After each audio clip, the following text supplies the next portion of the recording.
Breakfast അത് രാജകീയമായി കഴിക്കണമെന്നാണ് എല്ലാവരും പറയാറ്. എന്നാൽ വെറും 10 ദിർഹംസ് ഉണ്ടെങ്കിൽ നിങ്ങൾക്ക് രാജാവല്ല അതിനേക്കാൾ അപ്പുറമായിട്ട് കഴിക്കാൻ പറ്റും.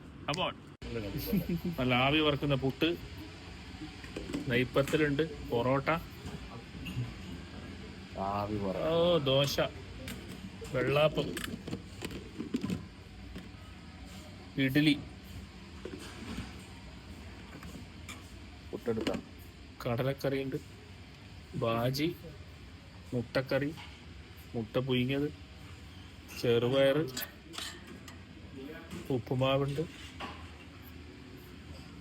സാമ്പാർ, ചിക്കൻ കറി. നല്ല ചിക്കൻ കറിയും കിട്ടും. രാജാവ് വരെ ഇങ്ങനെ അയച്ചിട്ടുണ്ടാവില്ല. എന്താ നോക്കിട്ടെ, മുട്ട, നല്ല നൂല് പോലത്തെ പൊറോട്ട, നെയ്പ്പത്തല് എല്ലാം കൂടി എൻ്റെ മോനെ രക്ഷയില്ലേട്ടാ. കഴിക്കണമെങ്കിൽ ഇതിന് ആ റെസ്റ്റോറൻറ്റ് മുസഫ ഷാബിയ 10, തിങ്കൾ ടു വെള്ളി 10 ദിർഹംസേ ഉള്ളൂ, ശനി ഞായർ 15 ദിർഹംസ്. അതിൻ്റെ കൂടെ കുറച്ച് ഐറ്റംസ് കൂടുതലുണ്ടാവും ശനി ഞായർ. ഞാനതൊന്നും ഇരുന്നില്ല.